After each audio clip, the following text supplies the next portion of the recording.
CIA क्या करता है, आप लोगों का क्वेश्चंस रहा है सीआईए क्या करता है। वो तो नॉर्मली दुनिया के जितने भी बड़े बड़े, जैसे कि मान लो किसी देश को चलाने वाला कोई इंसान होगा, कोई एक इंसान, उसके एविडेंस को वो निकालता है, निकाल के उसके कंट्रोल्स को अपने हाथ में रख लेता है कि अब हम जैसा बोलेंगे वैसा तुम्हें करना पड़ेगा, और अगर तुम नहीं किए तो मैं तुम्हें एक्सपोज कर दूंगा तुम्हारे दुनिया के सामने, और जब तुम हमें वॉर करोगे तो तुम्हारे सारे कंट्रोल्स तो हमारे हाथ में है, तो तुम वॉर भी नहीं कर पाओगे, तुम्हारे लोग भी हमारे पास आ जाएंगे और तुम्हारे लोग हमारे पास काम भी, मतलब सब कुछ दुनिया की चाबी मेरे हाथ में है ये वाली सिचुएशंस होती है।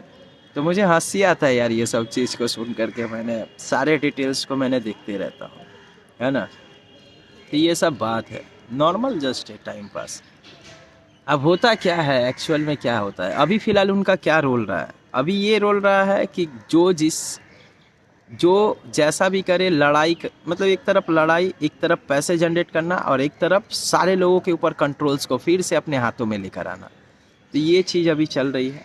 मैं बोलना चाहूँगा अगर मान गए तो ठीक है, और नहीं माने तो हम लोग मनाने के रास्ते जानते हैं। ये सब सारे सिचुएशंस है, रियल एविडेंस में बता रहा हूँ। तो ये सीआईए एक्चुअली करता है, तो अभी फ़िलहाल इस चीज़ों में है।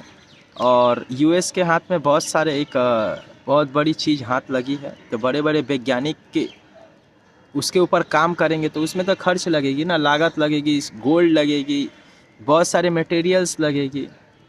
तो वो सब सारे के सारे सिचुएशंस है, तो पैसे तो खर्च होगी ना, तो पैसे आएंगे कहाँ से, यूएस को पैसा थोड़ी चाहिए, इसीलिए तो डॉलर को घटा रहे हैं और करेंसी को निकाल रहे हैं, अपने करेंसीज को निकाल रहे हैं। और वो करेंसी क्या है ना कि उस जो जो चीज़ उनके हाथ लगी है उसके ऊपर वो काम करेंगे, मतलब वो करेंसी जो होगी ना, वो करेंसी उस चीज़ों के ऊपर काम में लेकर आएगी, समझे, जो रियल एविडेंस है। अब सीआईए क्या है कि अलग अलग देशों को एक्सपोज कर देता है। मैं ट्रम्प सरकार के ऊपर भी एक्सपोज कर दिया हूँ, नॉर्मल बात है, अरे होता रहता है ये सब, सब अपने अपने लेवल के लोग सब रहते हैं। अरे यार मैं खुद क्या करूँगा, मुझे खुद झोड़ल कुछ मिल नहीं रहा है, और इस सोशल मीडियाज़ में यार मुझे अर्निंग्स दिलवाओ सभी लोग मिल करके। मैं किसी के खिलाफ़ नहीं हूँ, क्या पता ये लोग क्यों मेरे पीछे पड़े रहते हैं, सब के सब कचरे लोग। ये सब जो मैंने बोलना चाहूँगा रियल एविडेंस बता रहा हूँ। और ऐसा होता रहता है, ज़िंदगी है, अब इस ज़िंदगी में अब ये सब चीज़ नहीं होगी, लेजेंड तो होते ही है ना कहीं ना कहीं तो ये बात तो मानना पड़ेगा। ठीक है दोस्तों, मिलते हैं अगले वीडियो पे।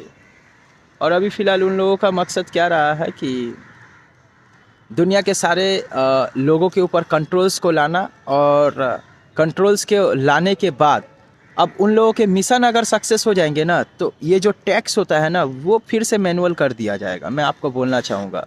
और अगर मान लो टैक्स को अगर घटाते हैं तो वो किसी दूसरे चीज़ों से वो सारे के सारे कुछ निकालेंगे, एप्लीकेशंस निकालेंगे, डेटा को निकालेंगे, किसी लोगों को ज़रूरत बनाएंगे, मतलब जैसे कि मुझे किसी मशीन की ज़रूरत है उस पर दाम बढ़ा देंगे पूरा का पूरा, समझे, या वो खुद इन्वेंशन करके उस चीज़ों की दाम बढ़ा देंगे, या उसके मतलब अपने लोगों को, मतलब जैसे आईफोन जो होते हैं, आईफोन की कीमत को वो बोलेंगे बढ़ाने के लिए, आप सभी लोग खरीदोगे और उसमें फैसिलिटीज़ भी 2 गुना ज़्यादा बढ़ा दी जाएगी, तो आप लोग खरीदने पे और मजबूर हो जाओगे। तो ये सब सिचुएशंस है, ऐसे करके उनके पास और पैसे आएंगे अगर टैक्स नहीं बढ़ाते हैं तो। ठीक है, तो जो मैंने आपको बताया हूँ, और मिलते हैं अगले वीडियो पे।